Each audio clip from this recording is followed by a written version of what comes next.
शुरू करते हैं अपन अपने हाइड्रोकार्बन्स का डिस्कशन। मेनली हमारा हाइड्रोकार्बन्स में क्या क्या आएगा, एल्केन, एल्कीन, एल्काइन और एरोमेटिक कंपाउंड, मतलब बेंजीन एंड इट्स डेरिवेटिव्स, जिसमें से सबसे पहला है हमारा एल्केन्स। ठीक है, अभी एल्केन्स का पहले अपन इंट्रोडक्शन बेसिक कर लेते हैं, जो अपन ने ऑलरेडी जीओसी में किया हुआ है। जस्ट क्विकली 5 मिनट्स में will run through it.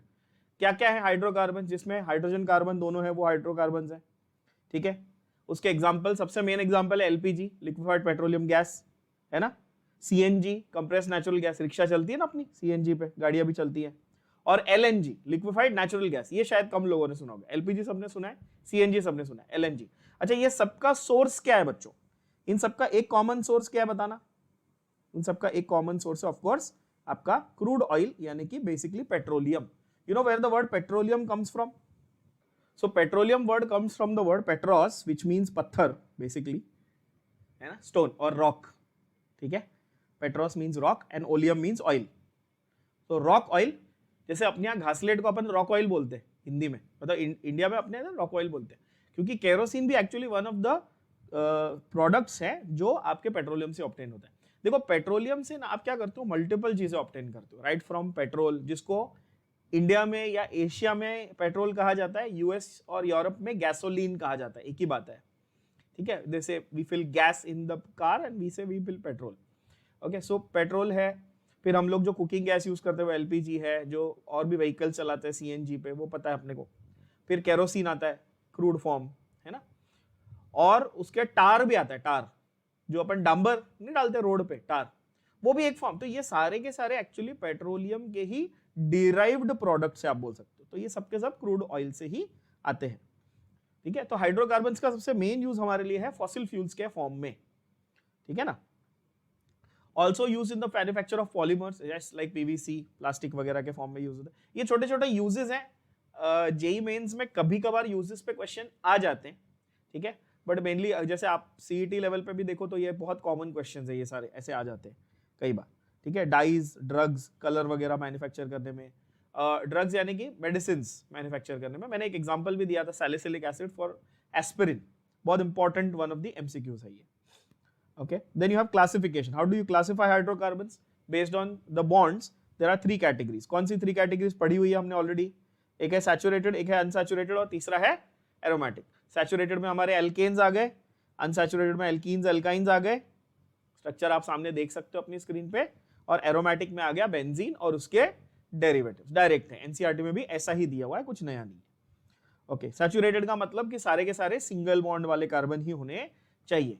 Alkanes भी हो सकते हैं, साइक्लो एल्केन्स भी। देखो सैचुरेटेड बोला तो असाइक्लिक, साइक्लिक दोनों हो सकते हैं, कोई प्रॉब्लम नहीं, बोथ आर फाइन। ठीक है, अनसैचुरेटेड मतलब डबल या ट्रिपल बॉन्ड होंगे। इसमें डिग्री ऑफ अनसैचुरेशन या डबल बॉन्ड इक्विवेलेंट करके एक क्वेश्चन बनता है, जो स्पेसिफिकली सिर्फ जेई के लेवल पे ही पूछा जाता है। ठीक है, इसको आप ऐसा भी बोल सकते हो, इंडेक्स ऑफ हाइड्रोजन डेफिशिएंसी। इसके 2-3 अलग अलग नाम है। जनरली आपको ये डबल बॉन्ड इक्विवेलेंट इस नाम से पूछा जाता है। ठीक है, क्या होता है ये डबल बॉन्ड इक्विवेलेंट? अगेन बहुत सारे टीचर्स को बहुत कॉम्प्लिकेट बना देते हैं। सिंपल चीज है भाई, अगर आपको एक स्ट्रक्चर दिया हुआ है तो उसमें जितने भी डबल बॉन्ड है वो काउंट करो, और जितने भी रिंग है यानी साइक्लिक क्लोज चेन वो काउंट करो, उसको बोलते हैं डबल बॉन्ड इक्विवेलेंट। सिंपल। जैसे कि आप सोचोगे अभी इसका मतलब क्या हुआ सर, ये समझाओ, तो समझाता हूं। समझो मैंने आपको एक ऐसा एक साइक्लिक एक क्लोज स्ट्रक्चर दिया, एक रिंग है, ये एक क्लोज स्ट्रक्चर है ना, तो इसका डबल बॉन्ड इक्विवेलेंट का वैल्यू कितना हुआ? 1। सिंपल। ठीक है, अगर मैं इसमें एक डबल ऐसा भी डाल देता, एक अनसैचुरेशन है, एक रिंग है, अगर मैं बेंजीन लूंगा, 3 डबल बॉन्ड है, एक रिंग है, टोटल कितना होगा डबल बॉन्ड इक्विवेलेंट? 4। एक ट्रिक बताता हूं, बहुत आसान ट्रिक। जितने भी कार्बन नंबर दिए हैं ना, अब बेंजीन बताओ क्या है? C6H6 है। जितने भी कार्बन नंबर दिए हैं उसका मैक्सिमम एल्केन, जो मैक्सिमम आप बना सकते हो सैचुरेटेड, कितना बनेगा बताओ? C6 के साथ में C6H14 ना, समझ रहे हो? 6 ऑलरेडी दिया हुआ है, 14 चाहिए, कितना डिफरेंस है? 8 डिवाइड बाय 2 करो, आंसर आ गया, खत्म। इतना ही सिंपल है, इतना ही सिंपल है। ये डबल बॉन्ड इक्विवेलेंट है। समझे कि नहीं समझे? आप देखो जितने कार्बन आपको दिए हैं उतने कार्बन के लिए मैक्सिमम हाइड्रोजन कितने आप डाल सकते थे सैचुरेटेड फॉर्म में, जो भी है उसको 2 से डिवाइड करो, आंसर आ गया। समझे कि नहीं समझे? तो अगर मैं आपको पूछूं साइक्लोहेक्सीन, अब बता दो फटाफट, साइक्लोहेक्सीन के लिए डबल बॉन्ड इक्विवेलेंट क्या होगा बच्चों? दो, एक रिंग है और एक डबल बॉन्ड है। अगर वैसे नहीं करना है तो मुझे बताओ, यहां पर CH2 CH2 CH2 CH2 CH CH ऐसा है ना, C6 और H कितने बताओ, 10 है ना, मैक्सिमम कितने आप डाल सकते थे 14, तो 4/2 कितना हुआ 2, सिंपल। मैंने ये ट्रिक बता दी आपको, 2 सेकंड में आंसर आ जाता है, राइट। तो डबल बॉन्ड इक्विवेलेंट भी ऐसे बनता है, वो ऐसा हाइफंडू बताते कुछ नहीं है। जेईई एडवांस में 2019 में डबल बॉन्ड इक्विवेलेंट का क्वेश्चन आया था, बड़ा सा उन्होंने स्ट्रक्चर बनाया था, आपको सिर्फ रिंग और डबल बॉन्ड काउंट करके आंसर लिखना था, कोई बड़ी बात नहीं, वो भी क्वेश्चन मैं करवाऊंगा, ठीक है। व्हाट आर साइक्लोएल्केन्स आपको पता है, रिंग है सैचुरेटेड है तो साइक्लोएल्केन, साइक्लोएल्कीन भी हो सकता है, बन भी सकते हैं ना भाई, साइक्लोएल्कीन भी बनते हैं, साइक्लोएल्काइन भी बनते हैं, इनको हम लोग एलिसाइक्लिक कंपाउंड्स बोलते थे, ये ऑलरेडी मैं आपको बता चुका हूं। छोटे छोटे बेसिक एमसीक्यूज भी है, वो भी कर लेते हैं फटाफट। बताओ, hydrocarbons can be classified into saturated, unsaturated, aromatic, all. कौन सा answer, of course all of the above, right. इसमें से सैचुरेटेड वाला कौन सा है, of course the first one is saturated, उसमें सारे सिंगल बॉन्ड दिख रहे हैं। अब आ जाओ एल्केन्स पे।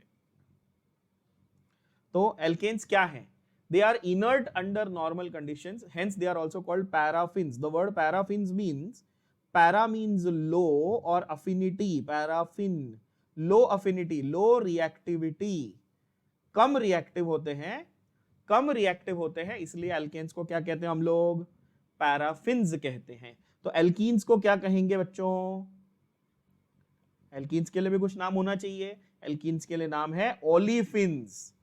एल्कीन को क्या बोलते हैं, ओलिफिन्स, ठीक है। अब बच्चों को क्यूरियोसिटी होती है, सर एल्केन को पैराफिन, एल्कीन को ओलिफिन, तो एल्काइन को क्या, कौन सा फिन, कोई फिन विन कुछ नहीं, एल्काइन का कोई दूसरा नाम नहीं है, ठीक है। एल्केन का नाम पैराफिन है, एल्कीन का नाम ओलिफिन है, एल्काइन का कोई दूसरा नाम नहीं है, एल्काइन को एल्काइन ही बोलना है, ठीक है। ज्यादा मैन्युफैक्चर नहीं करना है, हाँ, कोई मतलब कि फिन फिन लगा दिया कुछ और, ठीक है।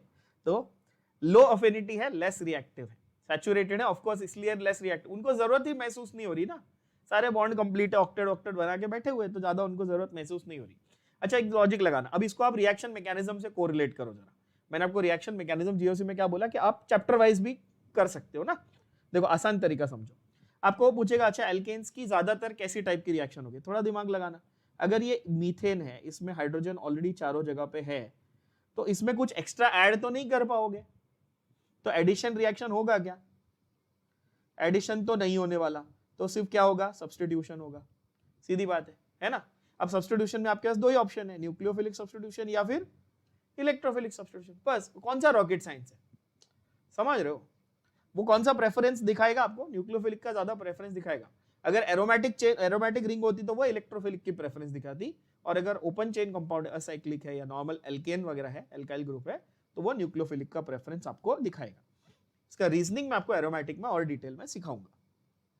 एग्जांपल मीथेन, ईथेन पूरी फैमिली है, होमोलॉगस सीरीज बोलते हैं, मीथेन से लेके आपको मैंने अनडेकेन, इनफैक्ट मैंने कहा है कि एनसीईआरटी में आइकोसेन फॉर 20 कार्बन्स, हाँ सॉरी मैंने स्पेलिंग गलत लिख दी बच्चों, icosane for 20 carbons and triacontane for 30 carbons भी लिखा हुआ है, ये आपको याद रखना है, यस। अच्छा, दो और चीजें इंटरेस्टिंग वाली आपको बताता हूं, again purely from a JEE point of view, जो एनसीईआरटी में नामो निशान भी नहीं दिया, बट बता रहा हूं। ऑक्टेन, क्या ऑक्टेन और हेक्साडेकेन, इनकी कुछ इंपॉर्टेंस है, क्या नाम इंपॉर्टेंस है इनका, बताओ। ऑक्टेन में कितने कार्बन, अब बोलोगे सर ऑक्टेन में 8 कार्बन, और हेक्साडेकेन में कितने कार्बन, 16 कार्बन, सही है ना। बाय द वे हेक्साडेकेन का एक और दूसरा नाम है जो बड़ा इंटरेस्टिंग नाम है, अगेन ये एनसीईआरटी में नहीं दिया, बट इसके ऊपर क्वेश्चन, इसके ऊपर सीईटी में क्वेश्चन नहीं बनते, इसके ऊपर सिर्फ जेईई में क्वेश्चन, नीट में भी नहीं, किसी में नहीं बनते, सिर्फ जेईई में बनते हैं, एक्सक्लूसिव। इसको बोलते हैं सीटेन, क्या नाम बोलते हैं इसको, सीटेन। कोई फास्ट गाड़ी की एडवर्टाइज देखो मर्सिडीज की, तो हमेशा वो बोलता है हाई ऑक्टेन कार है, हाई ऑक्टेन, ये वर्ड बहुत कॉमनली यूज होता है रेसिंग वाली गाड़ियों के लिए, रेसिंग वाली कार्स के लिए या फ्यूल्स के लिए ऑक्टेन। आप हमेशा देखो कैस्ट्रॉल वेस्ट्रॉल की एड में भी आता है हाई ऑक्टेन फ्यूल। तो ऑक्टेन नंबर, क्या क्या बोला मैंने, ऑक्टेन नंबर पेट्रोल के लिए दिया जाता है, पेट्रोल का ऑक्टेन नंबर जितना हाई उतना अच्छे क्वालिटी का पेट्रोल, और डीजल का सीटेन नंबर जितना हाई उतनी अच्छी क्वालिटी का डीजल। समझे कि नहीं समझे? अब आप सोचोगे सर ये ऑक्टेन नंबर और सीटेन नंबर होता क्या है ना? मैं इसमें ज्यादा डिटेल में अभी नहीं घुस रहा, मैं क्वेश्चंस में आपको ये डिटेल में करवाऊंगा, क्योंकि इसके ऊपर क्वेश्चंस पुरानी हिस्ट्री आप उठा के देखोगे पीवाईक्यूज में तो थोड़े बहुत क्वेश्चन आ चुके हैं। एज अ कॉन्सेप्ट इसके ऊपर टाइम वेस्ट नहीं करने का, इसको क्वेश्चन में डिस्कस करने का मेक्स मोर सेंस। फिर भी एक ब्रीफ आइडिया दे देता हूं। पेट्रोल में आपको चाहिए कि ऑक्टेन कंटेंट ज्यादा हो, समझ रहे हो, और डीजल में आपको चाहिए कि सीटेन कंटेंट ज्यादा हो। तो जितना ज्यादा सीटेन कंटेंट होगा उतना सीटेन नंबर ज्यादा है, और पेट्रोल में octane content, iso octane content जितना ज्यादा होगा उतना ऑक्टेन नंबर ज्यादा है। तो अच्छी क्वालिटी कैसे डिसाइड करोगे आप फ्यूल की? पेट्रोल ऑक्टेन नंबर वाला और डीजल सीटेन नंबर वाला। सीटेन एक्चुअली किसका नाम है? हेक्साडेकेन का नाम है। ये आपको बेसिक एक आइडिया होना चाहिए, ठीक है बच्चों। सीटाइल, ये वर्ड याद रखना, जैसे सीटेन हो गया ना, तो सीटाइल क्या हो गया? उसका एल्काइल ग्रुप हो गया, है ना। ये आपके सोप में भी यूज होता है, साबुन बनाने में भी यूज होता है। किसमें? साबुन बनाने में, है ना। सीटाइल ट्राइमिथाइल अमाइन ये साबुन और डिटर्जेंट बनाने में भी यूज होता है। छोटी छोटी बातें हैं, ये मेंटल नोट करना, ये आगे क्वेश्चंस में मैं आपको डिटेल में कराऊंगा, चिंता नहीं करनी। अच्छा, मीथेन ज्यादातर कहां मिलता है आपको? मीथेन मिलता है मार्शी एरियाज में। कहां मिलता है बच्चों? Methane Marsh. तो इसलिए मीथेन को हम क्या बोलेंगे? मार्श गैस, है ना। मार्शी एरिया बोले तो, मार्शी एरिया बोले तो दलदल बोलते हैं अपन, दलदल। नॉट दलदल, टेक्निकली क्विक सैंड होता है दलदल, बट खाड़ी, खाड़ी वाली जगह, अपने इधर खाड़ी होती है ना, जैसे डैम्प एरिया, पानी भर जाता है ना, वैसे उस एरिया को अपन मार्शी एरिया बोलते हैं। वहां पे क्या होता है? ऑर्गेनिक मटेरियल के डिकम्पोजिशन से मीथेन बनता है। अजीब सी स्मेल आती है, मीथेन की एक टिपिकल स्मेल है ना। अच्छा, मीथेन आपको काउ, बफेलो, कैटल जो है ना, गाय भैंस, उनके डाइजेस्टिव सिस्टम में भी बहुत देखने मिलता है। इसलिए जो अगर आप किसी समझो तबेले के आसपास जाओ तो आपको जो टिपिकल स्मेल आती है गोबर की, जिसको आपको स्कूल में गोबर गैस या बायोगैस के नाम से पढ़ाया गया, याद होगा। मैं आपको सिर्फ कोरिलेशन बता रहा हूं ताकि आपका इंटरेस्ट बने, ये कोई पूछने वाला नहीं है आपको। बायोगैस में आपको 60% मीथेन मिलता है। कितना मिलता है बच्चों? 60% आपको मीथेन मिलता है। आजकल बहुत सारी सोसाइटीज में भी वो लोग कंपोस्टिंग करके बायोगैस बनाना शुरू कर दिए। इंडिया में ये बहुत नया ट्रेंड आ रहा है अभी, है ना, पोल्यूशन प्रिवेंट करने के लिए। कि आप बीएमसी को अपना कचरा दो, उससे अच्छा अपनी सोसाइटी में एक जगह जमा करो, कंपोस्ट टैंक बनाओ, उसमें से बायोगैस बनाओ, और अपनी सोसाइटी की ही आप जो यूजेज है उसमें ले लो उसको, है ना। It's a good trend that we are starting now. Okay, so general molecular formula CnH2n+2, everybody knows of course. N is the number of carbon atom. CnH2n+2 अगर इस जनरल फॉर्मूला के हिसाब से आप देखो तो पहला मेंबर बनता है CH4 यानी कि methane, also called marsh gas, also called fire damp, okay, इसको आप बर्न कर सकते हो, वैसे ये फ्यूल अच्छा है methane, by the way. Other alkanes propane, butane वगैरह एंड होमोलॉगस इनकी सीरीज बनती है। सेकेंड मेंबर है इथेन। होमोलॉगस सीरीज मतलब अ सीरीज ऑफ कंपाउंड जिनमें डिफरेंस कितना है? CH2। और मेन नोट करने वाली बात क्या थी? CH2 तो था ही, बट 14 यूनिट्स उनका मॉलिक्यूलर वेट। क्यों? कार्बन का 12 और हाइड्रोजन 2, 12 और 2 14। बोलो हाँ या ना? Crystal clear. चलो, स्ट्रक्चर ऑफ एल्केन ये भी बताया हुआ मैंने। अब बॉन्ड लेंथ को ये नोट करना आप, ये वाली चीज मुझे चाहिए कि आप अपने नोट्स में, अपनी नोटबुक में लिखना। जो बताऊंगा वो लिखते जाना, जो मैं एग्जैक्टली बता रहा हूं कि ये नोट करो, वो प्लीज नोट करना पॉइंट वाइज मैनर में, नो एमसीक्यूज के लिए, ठीक है। एल्केन्स में कार्बन कैसा? sp3 हाइब्रिडाइज्ड है, सबको मालूम है, 1000 बार बता चुका हूं, कोई प्रॉब्लम नहीं, सिंपल है, single bond sp3 hybridised. But bond length note करनी है। बॉन्ड लेंथ कितनी है? 154 पिकोमीटर नोट करनी। कितनी है bond length? Carbon to carbon bond length alkanes में 154 पिकोमीटर। आपको बॉन्ड लेंथ के ऊपर क्वेश्चन आता है एल्केन्स, एल्कीन्स, एल्काइंस और बेंजीन के बॉन्ड लेंथ के कंपैरिजन पे। तो एल्केन में carbon to carbon single bond की बॉन्ड लेंथ कितनी है बच्चों? 154 पिकोमीटर, है ना। CH की बॉन्ड लेंथ कितनी है? 112 पिकोमीटर। दोनों नोट करना। CC बॉन्ड लेंथ कितनी है? 154। CH बॉन्ड लेंथ कितनी है? 112 पिकोमीटर। ये डायरेक्ट क्वेश्चन आता है, डायरेक्ट एनसीईआरटी से लेके वैल्यूज दिए मैंने, ठीक है, सेम वैल्यूज। आपकी एनसीईआरटी के टेक्स्ट बुक में नोट कर लो ऊपर, ताकि रीड करते वक्त रिवीजन होता रहे, ठीक है। अच्छा, बॉन्ड एंगल कितना होगा, कॉमन सेंस, अगर sp3 है तो टेट्राहेड्रल हो ज्योमेट्री, यस, तो टेट्राहेड्रल ज्योमेट्री है तो बॉन्ड एंगल होगा 109 डिग्री 28 मिनट्स, यस 109.5 भी आप बोल सकते थे। टेट्राहेड्रल मैंने आपको ऑलरेडी ऐसा दिखाया था, मार्कर से ऐसा पूरा टेट्राहेड्रॉन बना के दिखाया है। यहाँ पर एक थोड़ा सा 3D पिक्चर भी आपके लिए डाल दिया मैंने, आप देख सकते हो, उसको आप रोटेट भी कर सकते हो। और ऑल बॉन्ड एंगल्स, बहुत ही प्यारा आपको 3D रिप्रेजेंटेशन देखने मिल रहा है यहाँ पे, जो नोटबुक पे ड्रॉ करने में उतना अच्छे से समझ में नहीं आता है ना। तो आपको बॉन्ड एंगल, कोई भी दो इसके बीच का बॉन्ड एंगल कितना है बच्चों, 109 degree 28 minutes. Is that understood, yes और नो? बढ़िया। Okay, structural formula for alkanes.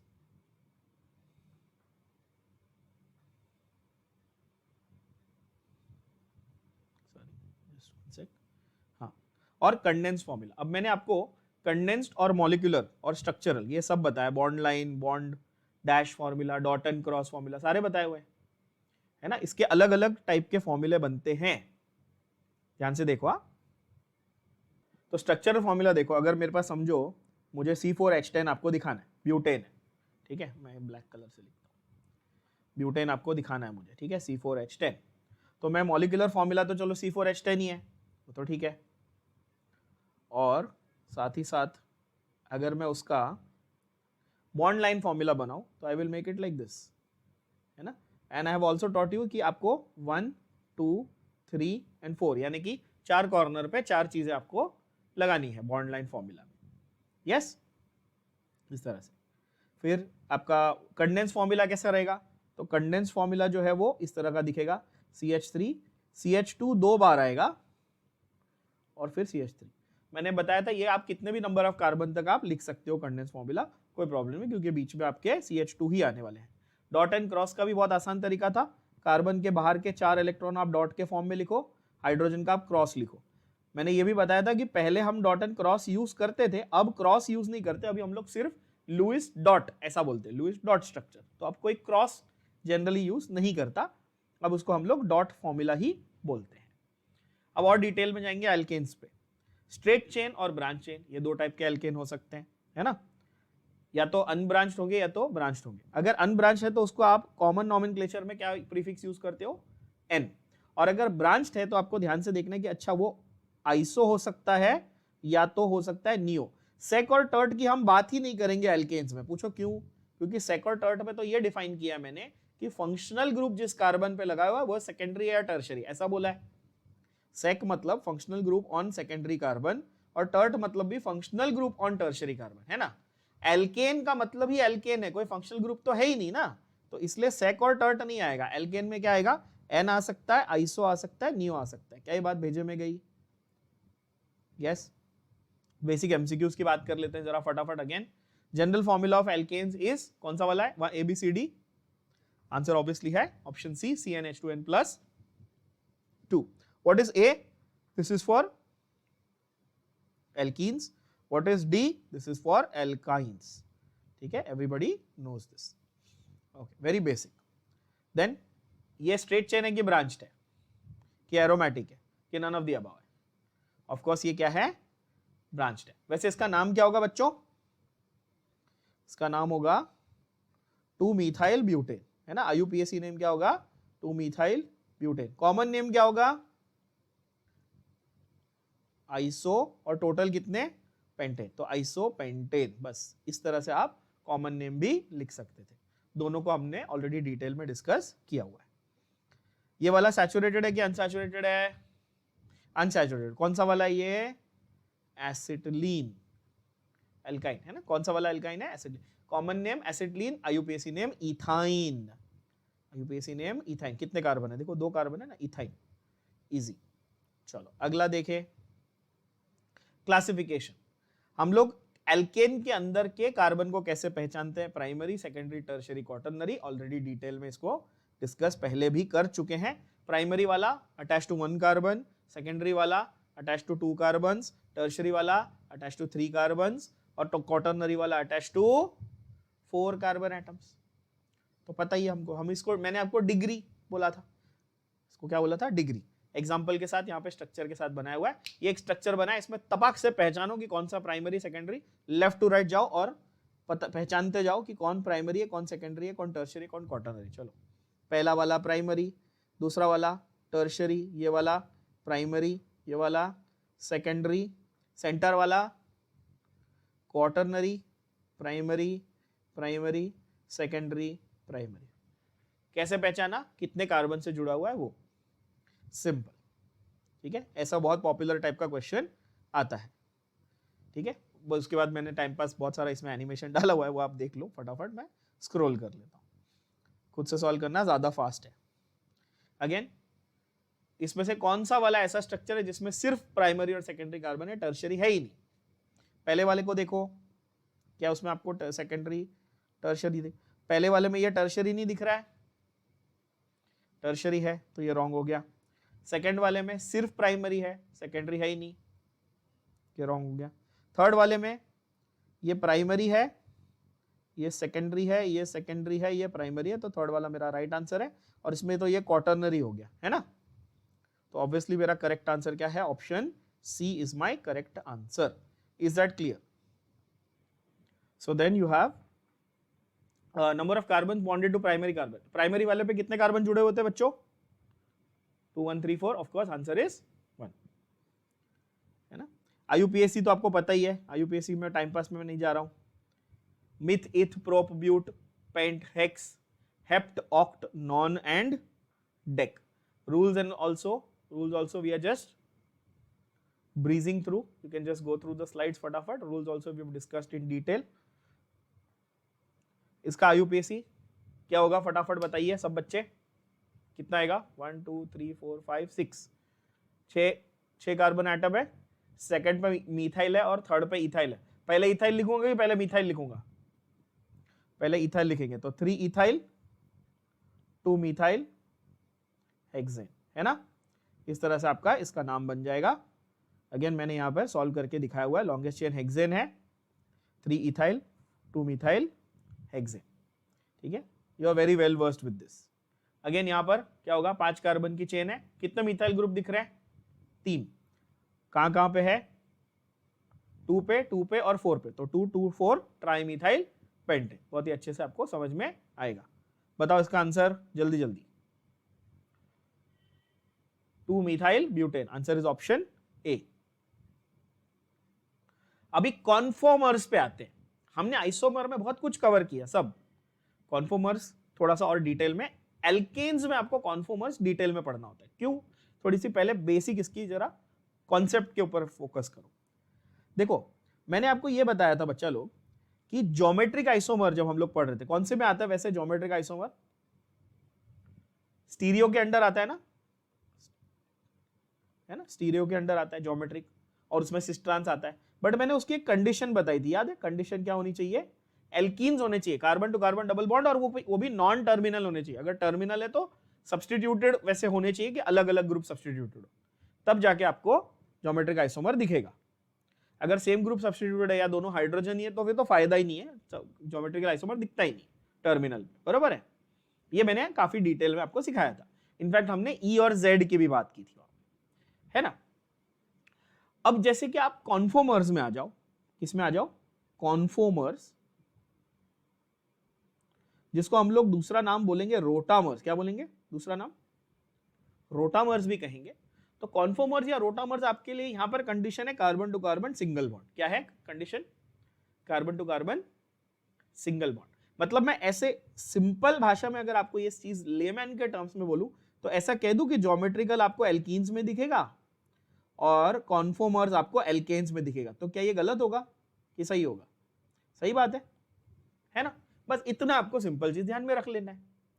तो कॉन्फॉर्मर्स आपको दिखते हैं कहां पे? एल्केन्स में दिखते हैं। अब कॉन्फॉर्मर्स में आपको मेनली इथेन के कॉन्फॉर्मर्स पे कई बार क्वेश्चन आता है आपकी एंट्रेंस पॉइंट ऑफ व्यू से। एनसीईआरटी में भी बेसिक चीजें दी हुई है कॉन्फॉर्मर के बारे में, बहुत ज्यादा डिटेल नहीं है, बट अपन थोड़ा और इन डेप्थ जाएंगे। कैसे बनते हैं कॉन्फॉर्मर्स? रोटेशन से बनते हैं। कैसे बनते हैं? Rotation of the sigma bond, rotation along the sigma bond. और इसलिए आपने नोटिस किया मैंने इसको नाम दिया रोटेशनल आइसोमर। है ना, या फिर रोटेशनल आइसोमर मिला के वर्ड बना दिया रोटामर, है कि नहीं। इंग्लिश में इसको आप क्या बोलते हो, जब दो वर्ड्स को मिला के एक वर्ड बनाया जाता है उसको क्या बोलते हैं इंग्लिश में? It's called a portmanteau, it's called a portmanteau. ठीक है, दो वर्ड्स को मिलाकर एक वर्ड बनाया जाता है, वैसे ये रोटामर, कॉन्फोमर ऐसे बना दिया। तो रोटेशन हो रहा है, ठीक है, क्यों हो रहा है रोटेशन भैया? तो सिंगल बॉन्ड है। सिग्मा बॉन्ड की खासियत है कि ये रोटेशन को अलाउ करता है। सिग्मा बॉन्ड की खासियत क्या है?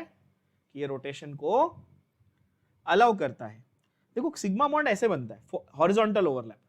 पाई बॉन्ड ऐसे बनता था, वर्टिकल मतलब पैरेलल। सिग्मा बॉन्ड ऐसे था। इसको आप रोटेट कर पाओगे ना इस एक्सिस पे, कंप्लीटली फ्री रोटेशन नहीं होगा, थोड़ी सी एनर्जी लगेगी बट रोटेशन पॉसिबल है। पाई को रोटेट करने जाओगे टूट जाएगा, पाई को रोटेट करने जाओगे टूट जाएगा। तो ज्योमेट्रिक आइसोमर की कंडीशन ही यही थी ना कि pi bond does not allow rotation, ये बोला था। ज्योमेट्रिक आइसोमर की कंडीशन क्या थी? ज्योमेट्रिक में क्या होता है, एटम को यहां से उठा के यहां रखो, यहां से उठा के यहां रखो सिस और ट्रांस में, क्योंकि रोटेशन अलाउ नहीं कर रहा था वो पाई बॉन्ड। जबकि सिग्मा बॉन्ड क्या करता है, रोटेशन अलाउ करता है। बात समझे? यस और नो? पाई बॉन्ड बिल्कुल रोटेशन अलाउ नहीं करता, सिग्मा बॉन्ड रोटेशन अलाउ करता है। अच्छा, कॉन्फॉर्मेशंस कितने पॉसिबल है भाई? रोटेशन में एंगल कितना होता है? 360 डिग्री होता है। रोटेशन में किसी चीज को रोटेट करने में पूरा सर्कल आएगा तो कितना एंगल बनेगा? 360 डिग्री। अब मैं बोलूं मेरे को 1 डिग्री रोटेट करना है, ये एक कॉन्फॉर्मर बना। 2 डिग्री करना है, दूसरा कॉन्फॉर्मर। आप बोलोगे मेरे को सर 2.9 डिग्री रोटेट करने का है। कोई आएगा एक बोलेगा नहीं सर मेरे को 17.362 डिग्री ऐसा रोटेट करने का। तो ऐसे इनफाइनाइट नंबर ऑफ पॉसिबिलिटीज बनेंगी। तो इसीलिए हर एंगल के लिए अलग अलग पॉसिबिलिटी बन रही है, इसलिए इनफाइनाइट नंबर ऑफ कॉन्फॉर्मर्स बनते हैं। क्या बनते हैं? इनफाइनाइट। कोई भी एल्केन का इनफाइनाइट नंबर ऑफ कॉन्फॉर्मर। तो एक बहुत ही प्यारा एमसीक्यू क्वेश्चन बन जाता है, या डिफरेंस आप बोल सकते हो। ज्योमेट्रिक आइसोमर एक डबल बॉन्ड के पीछे कितने बनते हैं? 2, या तो सिस या तो ट्रांस। लेकिन एक सिंगल बॉन्ड के पीछे कितने कॉन्फॉर्मर्स बनते हैं? इनफाइनाइट। समझे कि नहीं समझे? क्लियर डिफरेंस समझ में आ रहा है? प्यारा डिफरेंस है। अच्छा, क्या रोटेशन एब्सोल्युटली फ्री रोटेशन? नहीं, रोटेशन अलाउड है लेकिन एब्सोल्युटली फ्री नहीं है, कंप्लीटली फ्री नहीं है, थोड़ी सी एनर्जी मांगता है। थोड़ा सस्ता है, महंगा नहीं है, थोड़ा सा है ना। तो थोड़ी सी एनर्जी जो वो मांगता है, वो कितनी एनर्जी है? वो around 1 to 20 kilo joule per मोल के रेंज में। कितनी है बच्चों? For various alkanes it is 1 to 20 kilo joule per mole. जैसे साइक्लोब्यूटेन के लिए 8 से 10 किलो जूल लगता है, साइक्लोपेंटेन के लिए 12 से 15 किलो जूल लगता है। ऐसे हर एक का अलग अलग रेंज है। क्या आपको हर एल्केन के लिए बैठ के रट्टा मारना है? नहीं, बिल्कुल नहीं। ठीक है, कोई एक्सपेक्ट नहीं कर रहा, एनसीईआरटी में भी नहीं दिया हुआ, कहीं भी नहीं दिया हुआ इनफैक्ट। ठीक है ना। आपकी जो रेफरेंस बुक्स है MS चौहान वगैरह, आपको पहले 3-4 साइक्लो एल्केन्स के या 3-4 एल्केन्स के बेसिक जो है ना, ब्यूटेन, पेंटेन, प्रोपेन, इनके 3-4 ऐसे वैल्यूज, किसी का 8 जूल है, किसी का 10 जूल है, किसी का 15 जूल है, ऐसा दिया हुआ है। बट एक रेंज मैंने आपको बता दी, कितनी रेंज कितनी होनी चाहिए? 1 to 20 किलो जूल आपके स्क्रीन पे आपको दिख रहा है। क्या ये बात भेजे में जा रही है? Don't waste your time in trying to learn the values. अच्छा, what is this energy? Why do you need this energy? जैसे हम रोटेशन कर रहे हैं तो हम मॉलिक्यूल को थोड़ा सा ट्विस्ट कर रहे हैं ना, थोड़ा सा हल्का सा ट्विस्ट कर रहे हैं, राइट? तो उसके अंदर हम एक स्ट्रेन पैदा कर रहे हैं। Physics, strain, stress, strain physics में आता है। तो फिजिक्स में आप ये सीखते हो कि एक स्प्रिंग है, आपने उसको ट्विस्ट किया तो उसमें एनर्जी स्टोर हुई थोड़ी सी, फिर आपने उसको रिलीज किया तो वापस आया। तो आपने जो थोड़ी सी एनर्जी लगाई ना ट्विस्ट करने में, आपने एक टॉर्शन क्रिएट किया, टॉर्क, रोटेशनल मोशन क्रिएट किया। तो इसको हम लोग बोलते हैं टॉर्शनल स्ट्रेन। क्या बोलते हैं? Torsional strain. और ये जो एनर्जी आपने खर्च की इस टॉर्शन को क्रिएट करने में, इसको हम कहते हैं टॉर्शनल बैरियर या फिर टॉर्शनल एनर्जी बैरियर। क्या ये बात समझ में आई? तो आप बोलोगे सर फिर इसका लॉजिक क्या है, मतलब इसको कॉन्फॉर्मर से कैसे जोड़ा आपने एनर्जी को? तो मैं बोलूंगा कि जैसे एक आइसोमर और दूसरे आइसोमर में स्टेबिलिटी का डिफरेंस था, याद है? सिस ट्रांस में बताया था, रिपल्शन की वजह से ट्रांस ज्यादा स्टेबल, सिस कम स्टेबल। वैसे यहां पर एक कॉन्फॉर्मर और उसके दूसरे कॉन्फॉर्मर में जब एंगल आप चेंज करते हो तो थोड़ा सा एनर्जी का डिफरेंस होता है। उसको क्या बोलते हैं? दोनों के एनर्जी का डिफरेंस को हम बोलते हैं एनर्जी बैरियर या फिर टॉर्शनल बैरियर या टॉर्शनल एनर्जी बैरियर। क्या ये बात समझ में आई? Yes or no? So this repulsive interaction is called torsional strain, and the energy that you give to overcome this strain is called torsional energy barrier. Simple enough, yes. अब ethane की जरा बात करते हैं कि इथेन के कैसे कैसे कॉन्फॉर्मर्स बन सकते हैं। अब इथेन के कॉन्फॉर्मर्स बनाने के लिए ध्यान से सुनना बच्चों, इथेन के कॉन्फॉर्मर्स बनाने के लिए आप रादर ड्रॉ करने के लिए आपके पास दो तरीके हैं। कौन से दो तरीके हैं? एक है आपके पास न्यूमैन प्रोजेक्शन, पहला कौन सा है? न्यूमैन प्रोजेक्शन, और दूसरा क्या है आपके पास? Saw horse projection. क्या है? सॉ हॉर्स, सी हॉर्स नहीं, दरियाई घोड़ा नहीं, सॉ हॉर्स प्रोजेक्शन। ठीक है, दरियाई घोड़ा के ऊपर एक अच्छा इंटरेस्टिंग फन फैक्ट बताता हूं। सी हॉर्स आपको पता है ना? सी हॉर्स को हिंदी में दरियाई घोड़ा बोलते हैं? नहीं, हिंदी में दरियाई घोड़ा का मतलब क्या होता है पता है? हिपोपोटामस इसको बोलते हैं। तो actually the horse is basically the hippo. ठीक है, एनीवे लिटरल ट्रांसलेशन नहीं करना है। यहां देखो, sawhorse is the name and Newman is the name. Two types of projection, sawhorse and Newman. अब प्लीज ध्यान से सुनना, हम लोग किस मॉलिक्यूल की बात करें बच्चों? इथेन मॉलिक्यूल की बात करें। इथेन ऐसा दिखता है, आप 2D में जब पेपर पे बनाते हो ऐसा दिखता है, बट जब आप कॉन्फॉर्मेशंस की बात करो तो आप क्या रिप्रेजेंट कर रहे हो? आप उसका 3D स्ट्रक्चर रिप्रेजेंट कर रहे हो। किसका क्या रिप्रेजेंट कर रहे हो? 3D structure. और प्रोजेक्शन ये वर्ड क्यों यूज किया? प्रोजेक्शन क्या होता है? प्रोजेक्शन प्रोजेक्ट करना, किसी चीज को प्रोजेक्ट करना। आप पिक्चर देखने जाते हो, वो पीछे से प्रोजेक्टर डालता है और स्क्रीन पे पिक्चर दिखती है। फिजिक्स में भी करते हो। प्रोजेक्शन का मतलब क्या? तो बोलोगे सर प्रोजेक्शन का मतलब कि एक स्क्रीन है, एक ऑब्जेक्ट है, यहां से लाइट आ रही है, ऑब्जेक्ट की शैडो आ रही है, उसको प्रोजेक्शन कहते हैं। तो केमिस्ट्री में क्यों प्रोजेक्शन वर्ड यूज कर रहे हैं? अब मैं लाइट के सामने खड़ा रहूंगा तो मेरी शैडो तो 2D बनेगी ना, मैं तो 3D हूं, मैं तो बहुत मोटा भी हूं, तो मोटा भी हो गया अब तो मैं तो अच्छा खासा 3D हूं लेकिन मेरी शैडो तो 2D है ना? अब जैसे ये मॉलिक्यूल है, ये 3D मॉलिक्यूल है, टेट्राहेड्रल, लेकिन इसको मैं अगर ऐसे रखूं तो इसका जो साया पड़ रहा है पीछे वो तो 2D है ना। इसलिए केमिस्ट्री में प्रोजेक्शन वर्ड यूज होता है। तुम जो पेपर पे ड्रॉ करे वो असल 3D थोड़ी है, तुम उसका छाया मतलब उसकी छाप यानी शैडो बना रहे हो ताकि तुमको 2D में समझ में आए। समझे कि नहीं समझे? इसलिए प्रोजेक्शन वर्ड यूज करते हैं। आगे भी बहुत काम आएगा बायोमोलिक्यूल्स में, हम फिशर प्रोजेक्शन, हैवर्थ प्रोजेक्शन, ऐसा बहुत कुछ करने वाले। ठीक है, तो यहां पर हम न्यूमैन प्रोजेक्शन और सॉ हॉर्स प्रोजेक्शन की बात करेंगे। अच्छा, दोनों में फर्क क्या है भैया?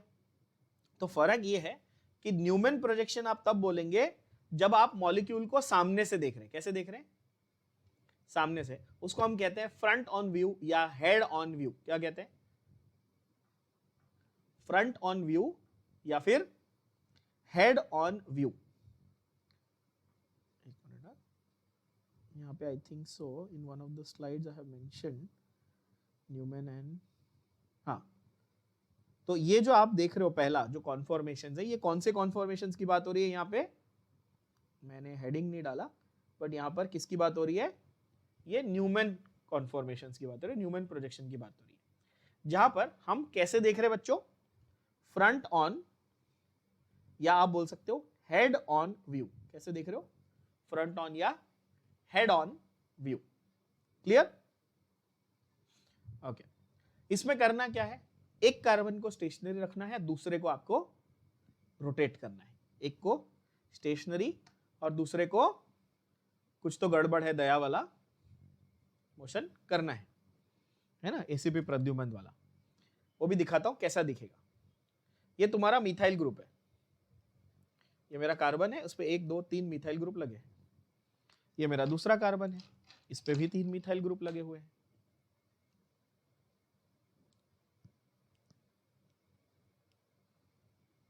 है ना? अब ये तुम साइड से देख रहे हो। कैसे देख रहे हो इथेन मॉलिक्यूल को? साइड से। अब सामने से देखो, अब सामने से देखोगे तो एक ऐसा कॉन्फॉर्मेशन है जहां पे आगे वाले हाइड्रोजन के पीछे पीछे वाला हाइड्रोजन छुप गया है, नहीं दिख रहा। दिख रहा है? अब मैंने रोटेट किया, अब जो चांद छुपा बादल में हुआ था इसके साथ थोड़ा सा बाहर आया ना। तो पहले एक दूसरे के ऊपर इन्होंने क्या किया था? एक्लिप्स यानी ग्रहण लगाया हुआ था, जैसे आपको चांद नहीं दिखता है ना। करवा चौथ में आपकी गर्लफ्रेंड जब बेचैन होती बेचारी, है ना, कि चांद नहीं दिख रहा, भूख लगी है टाइप्स। वैसे तो जब रोटेशन होगा तो क्या होगा, आपको कार्बन एटम से जुड़े हुए जो एटम्स या ग्रुप्स है वो दिखाई देंगे, है ना। तो न्यूमेन में जब आप सामने से देख रहे हो तो आपको एक टाइम पे एक ही ग्रुप दिखेगा, और जब आप रोटेट करोगे तो सारे ग्रुप्स दिखना शुरू होंगे। That rotation is what we are studying here. जा रहा है दिमाग में? यस, बढ़िया। तो जब एक के पीछे एक है तो क्या होगा, उसको हम लोग बोलेंगे एक्लिप्स्ड कॉन्फॉर्मेशन। क्या बोलेंगे बच्चों? एक्लिप्स्ड कॉन्फॉर्मेशन, एक दूसरे को छुपा दिया उन्होंने। और जब वो दूर हो जाएंगे तो क्या बोलेंगे? Staggered conformation. Eclipsed and staggered, ठीक है।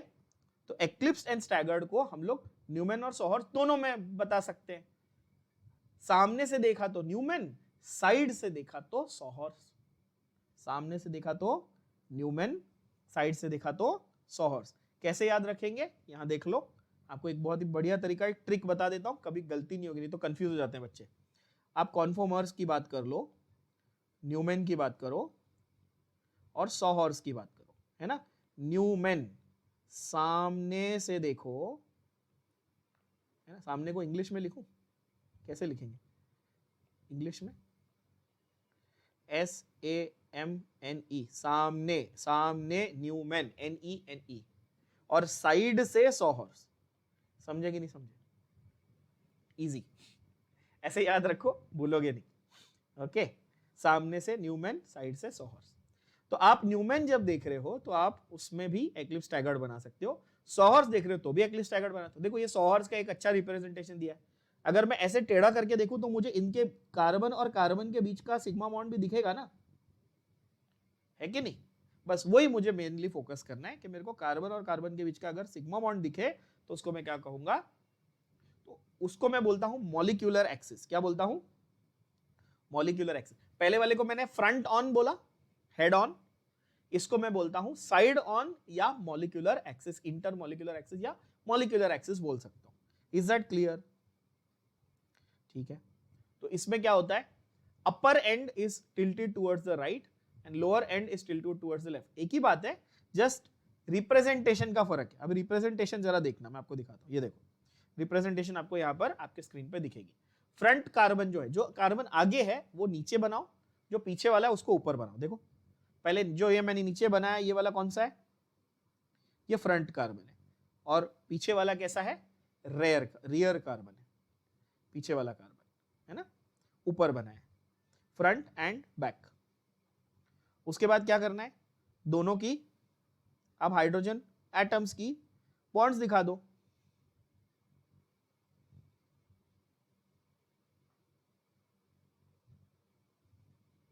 इस तरह से एक्लिप्स्ड और स्टैगर्ड।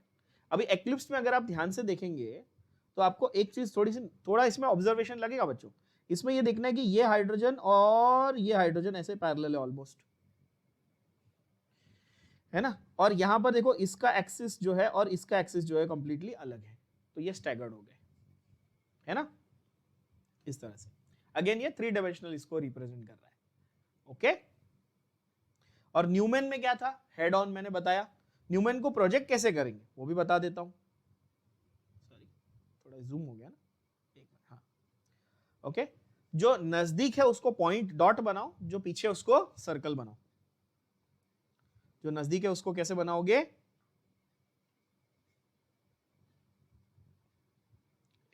पॉइंट, और जो पीछे उसको क्या बनाओगे आप, सर्कल। इस तरह से। तो आगे वाला पीछे वाला, आगे जो डॉट है उसमें से 3 लाइन दी जाती हुई दिख रही है, वो आगे वाले कार्बन के 3 बॉन्ड है। जो सर्कल है उस पे से भी 3 बॉन्ड जाता हुआ दिखेगा, वो पीछे वाले कार्बन के 3 बॉन्ड है।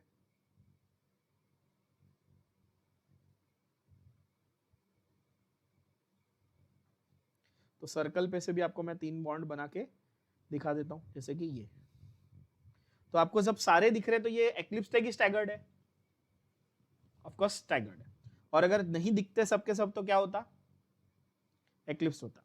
अब एक्लिप्स में अगर आप देखो तो आपका जो डाइहेड्रल एंगल, जो मतलब दो जो एटम्स या ग्रुप्स है उनके बीच का एंगल, उसको क्या बोलते हैं हम लोग, डाइहेड्रल एंगल। अगेन एनसीईआरटी में इसके बीच में इसके बारे में ज्यादा डिटेल नहीं दी हुई है, बट जेई में आपके क्वेश्चन आ जाता है। डाइहेड्रल एंगल एक्लिप्स के लिए कितना है बच्चों? 0 डिग्री है। और स्टैगर्ड के लिए आइडियली कितना होना चाहिए? आइडियली 180। क्या कंपलसरी क्या 180 ही होगा? 60, 120, 240 कुछ भी हो सकता है ना, बट सबसे ज्यादा मजा किस में आएगा? 180 में सबसे ज्यादा। अभी मजा बोलो सर, मजा मतलब सबसे स्टेबल किस में बनेगा? 180 डिग्री में सबसे स्टेबल बनेगा। गॉश जो होता है ना, पहली बात तो बहुत सारे टीचर इसको गोची बोलते हैं। ये गोची मत करिए बच्चों, हाँ, ये गोची मत करिए। It's a French word that comes from the French word gosh. Murder क्यों करते हैं इंग्लिश का नहीं पता तो सीख लो, गूगल है। ठीक है, काहे मतलब अंग्रेजी का मर्डर किए हुए हैं। चलो ठीक, कोई बात नहीं। It comes from the word gauche. I will tell you, जरा थोड़ा सा गॉश पे भी फोकस कर लेना। मैं आपके लिए थोड़ा सा सिंप्लीफाई कर देता हूं इसको, नहीं तो बच्चे कंफ्यूज हो जाते हैं। देखो, आपके पास कॉन्फॉर्मर्स में न्यूमैन एक टाइप है, आप बोलोगे ठीक है, ठीक है। सॉर्स कोई नहीं पूछता, सॉर्स वैसे बकवास ही है। अब न्यूमैन में मैं रोटेशन कर रहा हूं, ठीक है ना। मेरे पास एक्चुअली इसमें 2 वैरायटीज है। कौन सी? एक्लिप्स्ड और स्टैगर्ड। एक्लिप्स्ड क्या कर दिया मैंने? एक्लिप्स्ड रे बाबा, मैं स्पेलिंग में तोतला, लिखते वक्त तोतला हो गया। एक्लिप्स्ड हो गया मेरा, सॉरी। एक्लिप्स्ड, ओके। वो जो हेरा फेरी मेरी फेवरेट पिक्चर है ना, यार तुतुल पुतुल। तो एक्लिप्स जो है वो हो गया, या तो स्टैगर्ड हो गया। अब जरा थोड़ा सा इस पे फोकस करना बच्चों, कि स्टैगर्ड में भी आपके पास 2 पॉसिबिलिटीज हैं। एक है गॉश, ठीक है, और एक है एंटी। एक है गॉश और एक है एंटी। और एक्लिप्स और स्टैगर्ड के बीच का कोई भी रैंडम वैल्यू आ गया ना एंगल का, तो उसको बोलते हैं स्क्यू। क्या बोलते हैं? स्क्यू। ऐसे देखना है आपने। अब गॉश में क्या होता है, जरा फोकस करना जरा। मैंने एंटी बताया सबसे स्टेबल वाला, तो एंटी जो है आपका 180 डिग्री हो गया। क्या हो गया? एंटी आपका 180 डिग्री हो गया, ठीक है ना। एक्लिप्स आपका 0 डिग्री हो गया, ये भी आपको मालूम है, एक्लिप्स में तो 0 ही था। एंटी क्या था? 180 था। Gosh is multiples of 60। Gosh is what? Multiples of 60। तो 0 के बाद 60, 120, समझ रहे हो, है ना। 180 भी एक टाइप का स्टैगर्ड ही है, गॉश भी स्टैगर्ड है और एंटी भी स्टैगर्ड है, बट एंटी एकदम स्टेबल वाला, तो उसका खास नाम दे दिया बस, और कुछ नहीं, ठीक है।